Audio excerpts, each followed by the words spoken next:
Now, when we talk about CP, the first thing every parent is scared is about surgery. So the first question is about the surgery. So what is ideal age we should consider, when we think about surgery? And what clinical pointers we should consider for a child to take a decision whether we should undergo surgery or no? Okay. Yeah, so for a cerebral palsy child, I think it is important that we don't consider all kids like similar, or they're not, each of them is not same. Each one could be having different pathology or different deformities or different problems. So I think what you put up in the second question, that what should be the clinical pointers, I would like to emphasize on that, Yes. because maybe there's some kid who needs a surgery at a very young age, maybe at 2 3, while someone just doesn't need any surgery till age 10 as well. So if we put this clinical pointers, I think we could divide it based on the child. So how the child is, what kind of spasticity the child has, and secondly, how much brain involvement the child is having at the time of the brain damage. And Correct. second, third, if there is any recent growth in the height, like a growth spurt. So even that could be one of the reasons why there is an increase in deformity or why a contracture has come in. So I think kids related or the child related, there could be some of these reasons. In terms of the caregivers related, now the parents could be having some different expectations from the child. So most Correct. of the times, the common expectation parents have is, will my child start walking post Right. surgery? So we need to be very realistic about this point, that not necessarily all the surgeries are going to make the child mobile. Some of the surgeries, yes, they are going to make the walking pattern much more better. Some surgeries are going to correct the deformities, and some surgeries are going to help positioning the child better or managing the child better. So again, from the parent point of view, I think we need to discuss with them what are their goals and just decide for the surgery. And from caregivers like you and me, we clearly know that when the deformities are progressing, when the deformities are fixed, and Right. we think that now with, like from your point of view, you think that therapy is not helping much, and you Right. feel that now the therapies come to one end point or a plateau and now we need to do some intervention. Yes, you will certainly insist upon the family and to get a intervention done. And for me, it is like from the surgeon's point of view, yes, if there is any contracture, if the muscle length is short, a surgery would be needed. If the spasticity is increasing in spite of medications, a Botox injection would be needed. And if these are not required, then maybe a splinting or therapy can be always considered. Correct. Correct. So just to conclude what you mentioned, can we categorize, you clearly mentioned we have to consider the level of severity, and we just make a Yeah. category, we fit in GMFCS 1, 2, and 3, and then we Yeah. have 4 So and 5. And we look at the yeah. mobility and functional abilities of the child versus, Yeah. the Right. how comfortable the caregiving is for the parents. And Right. as you rightly said, maybe, not every surgery is targeted towards mobility. It could be related to hand Hmm. function. It could be related to, Yeah. posture. So I think very true. Like, if it can help the child to get better one step ahead, Hmm. maybe we can consider the surgery. But if it is not needed, we may not want to unnecessarily interfere with that. Right. Right. So that also is a very valid point. So the second question, especially in children with dystonia, now that's one of the difficult children we come across. What role of surgery can we look at? Yeah. So, like I first said, that a lot of surgeries depend on where the brain is involved at the time of birth. So, for the parents who are here and those who are non-medical professionals, we know that cerebral palsy is caused because of delayed cry or some brain damage which has caused less oxygenation to the brain, or some infections in the early 21 days, which we called as perinatal period of life. So these problems, we could just see if there is one particular part of the brain that is in the behind part, and if that is involved, then what happens is dystonia. So what we are talking here is dystonia is like abnormal movements which are not in the control. We are sudden movements, jerky movements, or movements which the child cannot have a control over. So this is Right. dystonia. So classically, these dystonics, they don't do much well with a lot of surgeries, because the dystonia is not a fixed pattern. The pattern could be always different. The child would behave different at home. The child would behave different in a crowded place. The child would react differently to the music or some loud sound or Correct. sudden clapping or anything. So usually we don't recommend much of surgeries, but what I would suggest a try, if at all something is really troubling and coming in the way of mobility therapy or ambulation, then we can consider the least is a botulinum toxin injection with a stretch plaster. And for older kids, I would suggest a nerve procedure, which is called selective motor fasciculotomy, which takes away a lot of abnormal tone from one particular muscle. So if we can Right. pinpoint one particular muscle, this surgery is really very effective. And for the upper extremity, this works very well. That is for the hand function, it works really well. Okay. Yeah. Okay. So the third question is, when we talk about children with CP, especially GMFCS 4 and 5, hip and spine is one part where we need constant surveillance, and we discussed in our previous live sessions also. Yeah. So considering to, coming to that, when is it ideal to consider hip surgery of a child with CP, especially in cases of subluxation and dislocation? Okay. Yeah. So like we said, the GMFCS 4 and 5 kids are the ones who don't walk. So GMFCS is the functional status of the child. So when these kids don't walk, the first thing to get affected is their hip joints, and they start subluxating. That is, the hip starts dislocating because of the posture, because of the spasticity or deformity. So so the best thing is to start doing serial X-rays of the hip joint, that is of the pelvis. And for the GMFCS 4 and 5 levels, these X-rays should be started really early, before age 2 also. So for the Okay. walking kids, we would prefer X-rays at age 2, 4, 6, 8. But for a Okay. non-walking child, we would prefer X-rays like really early age and very often, that is every 6 months, and Correct. even less if necessary. And the moment the hip starts subluxating more than 30%, a procedure would be required. So we don't have to wait till much longer for the hip to dislocate. So even a mild subluxation beyond 30% is an indication for a surgery, maybe a soft tissue surgery, not a bony procedure. And prior to that, I think as a part of therapy, we should insist on having an abduction bar or a small pillow between Correct. the two legs, and while positioning the child. Correct. So we have, categories where children are into GMFCS 5 who are completely bedridden or wheelchair bound. So in those cases, definitely mobility is challenged. So I have had many children, in their adolescent phase, the hip has come out, but it's not painful. So would you still want to consider surgery in such adolescent people? Yeah, so if the hips are painful, that means they need a different type of surgery. So those will Okay. be salvage procedures where probably the head of the femur has to be removed. But Okay. before so that is not a very good procedure, because that is like Correct. we have no option. This is like something we are just left with nothing kind of thing. Correct. Correct. So it is always good to screen these hips and treat them as early as possible, because the earlier we treat, the less procedures and the less invasive the surgeries. Because once the hip dislocates, it requires a much more bigger surgery, many more steps in the surgery from a surgeon's point of view. So I think age is not a thing to consider here in hip surgeries. I think what we should consider is the hip X-ray and the amount of subluxation. Correct. But what if the hip is not painful? Yeah, I know it is difficult to convince parents because the child is not going to walk. Because if we weigh the pros and cons, it's like we are just treating the X-ray here. So the hip is going to become painful sometime of the point in future. Correct. Because what Correct. happens once the femur is out of the joint, the cartilage. So our joints, the bones which are in the joint, they have a cartilage over it. So this cartilage Right. starts getting denuded.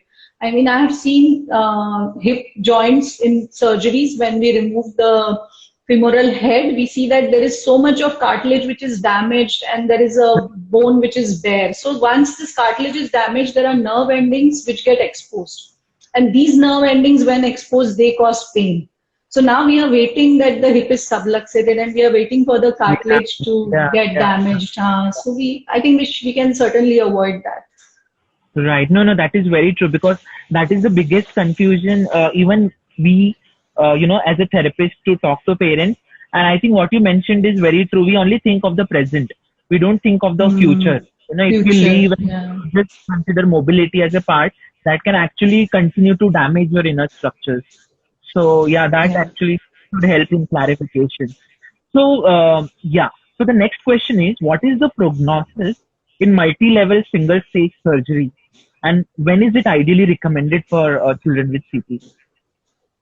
Okay, so for those who are not aware, so multi-level tendon surgeries are surgeries like we do at 2 or 3 levels.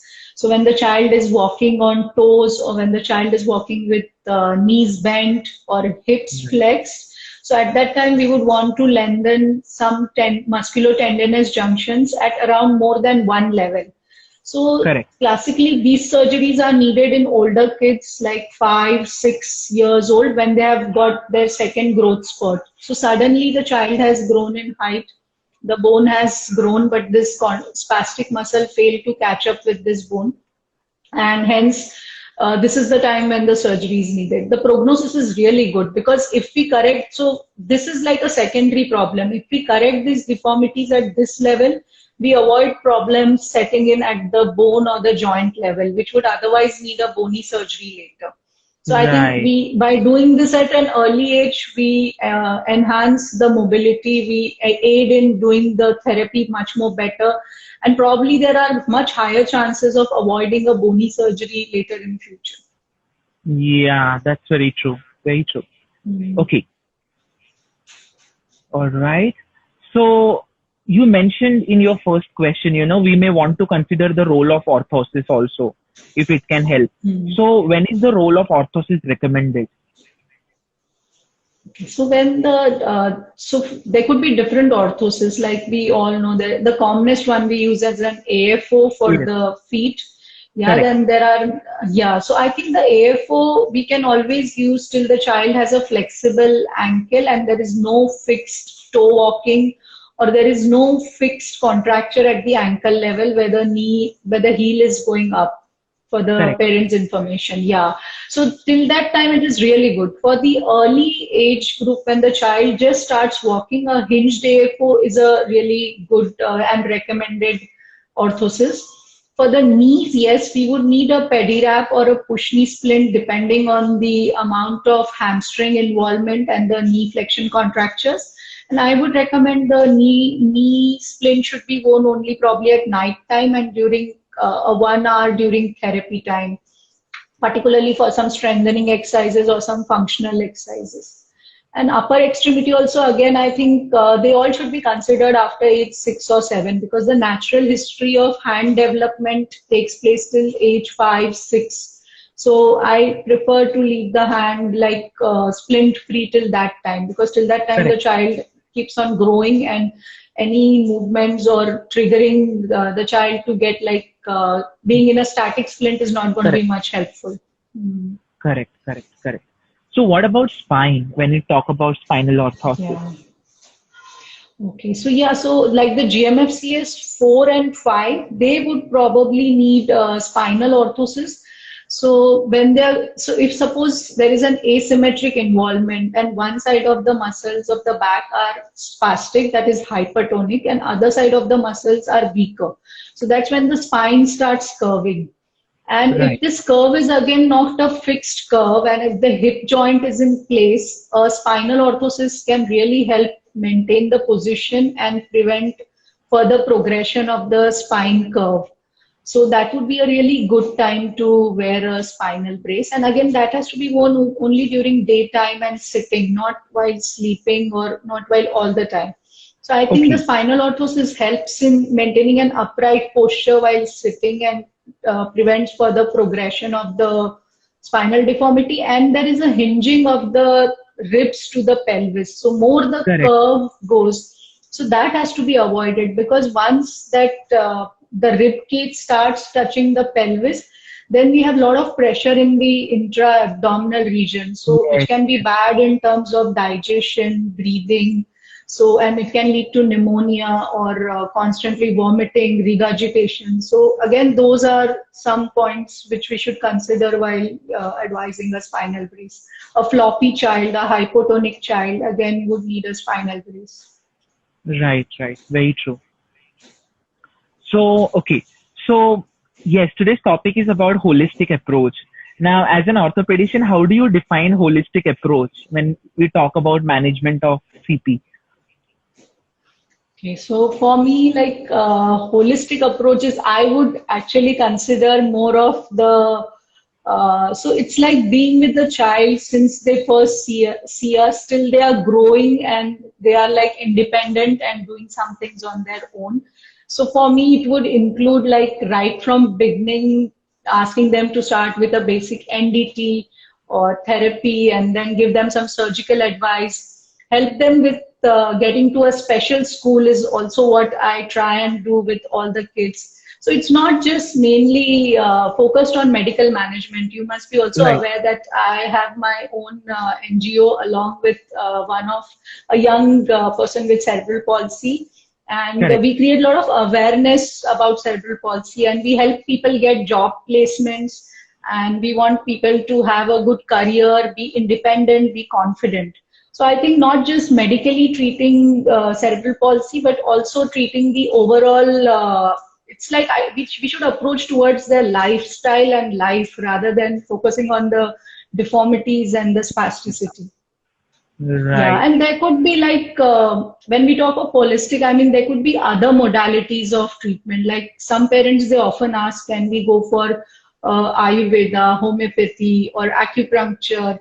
Some different type of therapy modalities like matrix, and all, there are so many things which are available to the extent of stem cell therapy. So I think they don't come in my purview as a orthopedic surgeon. I just leave it up to the family because they want to do everything for the child.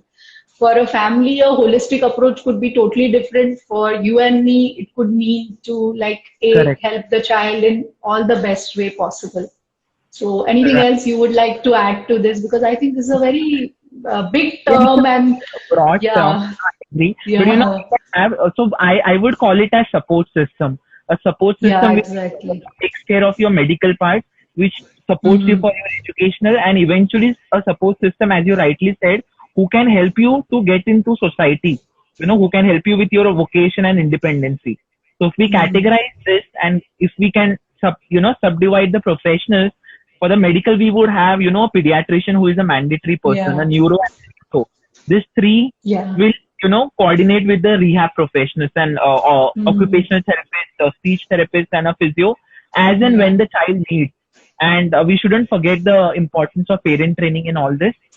And right. when we come to education, again, inclusion or non-inclusion. I mean, in a normal setup or a special setup, we have to take a call, and not to forget the role of a social worker, and NGOs who are helping so Hmm. many people once they grow in adult to eventually help Right. them to be mobile and active, be active in the community. So I think if we can categorize, this is how I can project when I talk about holistic approach. And Hmm. there are a lot of teams, who will work with the child, and the everlasting would be the family. Without family support, we Yeah. may not succeed ahead. So that is how I feel. So I can see a question here: treatment process for plano-valgoid feet with enough flexibility. Okay. So a plano-valgoid feet, if we are talking about plano-valgoid feet here in CP, we are not talking about the regular normal Yes. plano-valgoid feet. So a plano-valgoid feet in CP occurs when the child has walked over a period of time on toes, and there is a break in the midfoot joint which causes the sudden planus and valgus. So there's a break in the midfoot joint and the foot starts going into valgus, because now there's a talus and navicular. So talus starts subluxating. So all this time the weight was on the mid-tarsal joint, and once this subluxates, it goes into a valgus foot. So if the feet are flexible, we could place them in a very good molded kangaroo splints with the AFO. So I think they could have an insert along with the AFO. And I would suggest that if there is a good dorsiflexion after locking the mid-tarsal joint, so a Correct. midfoot joint can show us wrong dorsiflexion. It can give us a false feeling of good Yes. dorsiflexion. So we need to supinate the feet and then dorsiflex and see that how much the ankle can be taken in dorsiflexion. And if there is a good 15 degrees of dorsiflexion, yes, a AFO is going to help. But if there is an equinus deformity, then yes, in early ages, a small gastrosoleus recession procedure can help correct the length issues at the joint level, because the calcaneum is constantly getting pulled up because of the TA tightness. So that second option would be a procedure. And in older children, even if they are flexible and if the talonavicular joint has uncovered more than 50%, so this is like a hip thing. So again, the navicular looks like a pelvis and the talus looks like the femoral head, and it starts subluxating.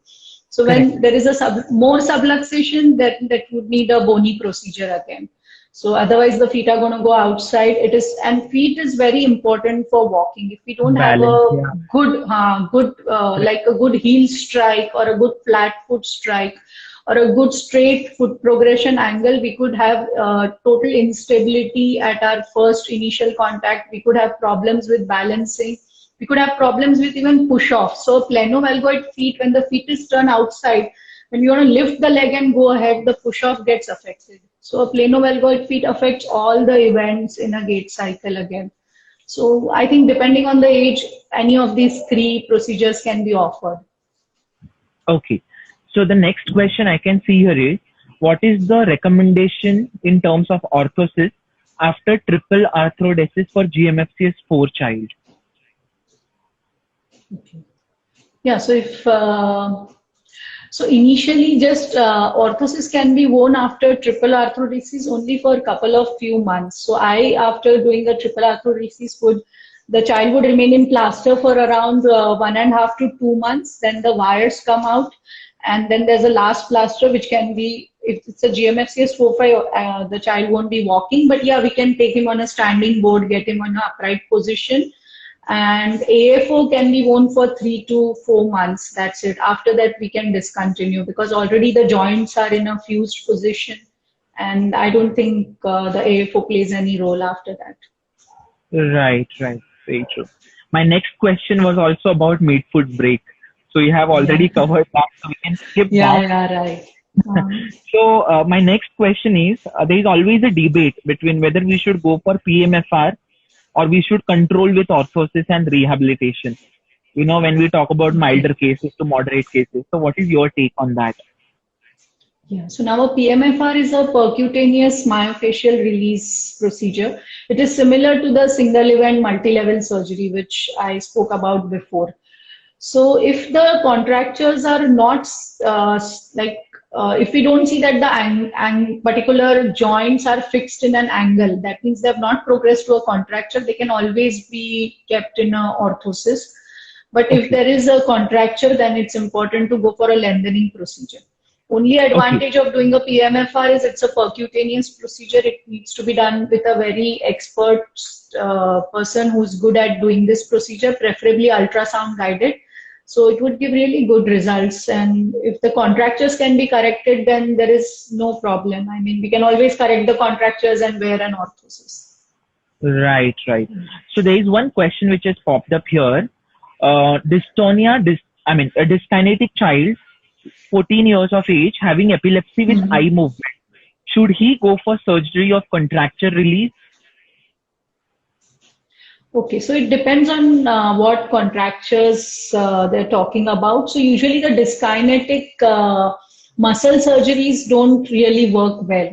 So if the child is ambulatory and single leg involved, suppose if it's dyskinetic and only one ankle is going in a equinovarus, and there is difficulty walking with the walker, then yes, that surgery, a minimal guarded surgery would be helpful. But I don't think much surgeries help with dyskinetic CP. Plus, we have to understand that again, the epilepsy is again additional comorbidity in Correct. terms of giving an anesthesia and also post-operatively. So the pain or anesthesia or post-operatively, there could be more convulsions. So it depends how much it is affecting their function. So, and it can be planned accordingly. Right, right. The next question is, would AFO do any harm to the feet if we use it for 6 to 7 hours? So 6 to 7 hours is a very good time to use. It won't do any harm. But if you wear it constantly for 24 hours, it's going to cause wasting. Wasting Correct. means the muscle girth is going to get, you could have different girth of muscles if you're wearing just a AFO in one leg. Correct. So there could be the muscle losing its like circumference is what I mean by wasting. Right, right, right. So 6 to 7 hours is a Anyways, good time. sorry, I got connected. And anyways, we need some level of mobility also. So, we should encourage that mobility as long as, we want to maintain that alignment of the joints. So it has to be very balanced approach, both active and passive. Yeah. And I think we should have the sole free most of the time in terms of Correct. sensory and Correct. proprioception issues also. Because otherwise, all the time the feet, if it's in the AFO, the sole might become very sensitive and have more of sensory issues again. So, Right, right. Okay. What are these? Okay, I think I'm getting a call, so I got disconnected. What are the right. strategies we should look at improving hand function when it is a child with hemiplegia? Okay. So what I would say that see of the hemiplegic child, like I said, the normal and the function develops maximum till age 6. So whatever we can try to work and get as much as normal function before 6, that is very good. We should not push the child more in terms of splinting therapy or plastering. And so I would suggest we can do a constrained plaster. So if we put the normal limb in maybe a scarf or a bandage or an arm pouch sling or a plaster and ask the child to use the affected hand, there are studies which have shown that by using that hand, there is an indirect development in the brain Correct. also. So that causes an indirect stimuli for the brain to develop well. So we should in fact encourage to use the affected hand much more before age 6. After age 6, we can always consider injection botulinum toxin or splinting, functional and static splints till age 10 and 11. And a tendon transfer or tendon lengthening procedure should ideally be done at age 11, 12 when the child is grown in height. Because upper Yes. extremity is very much complex and there are a lot of muscles as compared to the lower extremity. Yes. And we need the child to be really very smart in terms of intelligence, cognition, to understand to use the transferred tendons. So Correct. doing it in a smaller child will never yield very good results, and it's frustrating for the therapist also to teach the child. Like if we are transferring the flexor to the extensor, we have to teach the child to use the flexor as an extensor now, which is little difficult. So that's why I believe the child should have very good cognition and good selective motor control, no dystonia again, and good age is like 11 and onwards. These kids do very well with the hand transfer surgeries, the tendon transfer surgeries. Right, And, right. yeah, I think that should be good. And you asked in terms of improving the function also, right? So I think one of the thing is constraint induced therapy, which I think is really good in terms of improving function. And maybe you can add some therapy related strategies to it. Complex, body part, which will need a whole gambit of things to be considered. And I think we had this question in our previous live session also, where we have to consider so many aspects when it comes to tone, the passive range, the active range, how much voluntary control the child has, with how good the sensory motor system is, in terms of their body awareness in that hand. And again, the alignment, if there is any shortening or if there is any risk of developing deformity, so I think it's a whole lot of screening and assessment, and your rehabilitation would change based on that. When is the right time for the surgical intervention or medical intervention, or even in terms of rehabilitation? So there are n number of approaches, with basic therapy to kinesiotaping, from sensory integration to orthosis to so many n number of things. But I think it needs is a very strong screening and focusing goal oriented strategies to improve the hand function. Right. So one last question from my side. In post surgical rehabilitation, what are the key pointers to remember? Now the reason why I have asked this is because many of the children had got operated in the month of March, April, and now they do not have access to the therapy part, and even if they had to follow up with the orthopedics and all, they're kind of stuck. So what are the key things to look at, especially in context of post surgical rehab? Yeah, I think we had this question in our first lockdown drill. There was a parent who had these issues. The plasters had just come off. Yeah, so Correct. I think the ones who have just recently got operated and they are still just out of the plasters, they should, I think the splinting time should be more, what we discussed last time. And we use this time to consider splint as a plaster and just have an extended plaster. Because they don't have access to a therapist who's going to teach them the exercises, which are totally new post-surgery. Because now if the child was all the time in equinus or a flex knee, and now has got a good neutral ankle or a straight knee, needs to work on strengthening of the antagonist muscle. And it would be difficult for the parents to understand that. So I think the splinting time should be more. And probably if along with the therapist on a video session, if they could do supervised standing or supervised mobilization or doing some very basic exercises at home, which are not very complex, I think that could help. And I think this is the only thing. Lockdown is really an unfortunate thing, and video consultation for physio is much more difficult. I know you must be facing that. So. No, you are right. We have to look at very simpler things. End of the day, it shouldn't be too technical that, we end up doing wrong things and increase the complications. So we would emphasize more on positioning, at least let the child not deteriorate and, carry out basic movements which are mandatory to maintain the alignment. And slowly and steadily, hopefully, once the parents also get acquainted with the handling, we can increase the complexity slowly and steadily over a period of time. I think we would emphasize more on the physiological part and, the positioning part in terms of diet and basic positioning so that the child is not just there that way.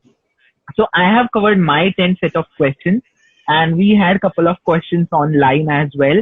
So what is the takeaway message when it comes to managing a child? Something you want to tell the parents? Yeah, so I think takeaway message is the parents, like we discussed, like today, the whole thing is about holistic approach. So everyone has to take this entire process of being with a CP child as a very normal process and look at it with a very positive approach. And like I said, we have to always work on making the child what the best abilities he has and help the child bring out those abilities, rather than comparing them to some other child who's of their same age group or somebody studying in their school. So because every child is different and everyone has their own limitations. And I would suggest that the CP kids, like we call them special kids, they are really special. And we as an entire team of healthcare professionals and the family, we all want to have work together and make as good as possible for the child and help them and guide them in terms of career and in terms of studies and in terms of their future planning as much as possible. I think we all need to be just together in this and not lose hope at all. Correct. Acceptance, and having an affirmative mindset and being sensitive end of the day. I think these three things are important, even way before medical and paramedical and so many other professionals come into play. So we all have to be affirmative, positive and very sensitive end of the day. So thank you, Dr. Chasnal. It was again insightful. It was productive.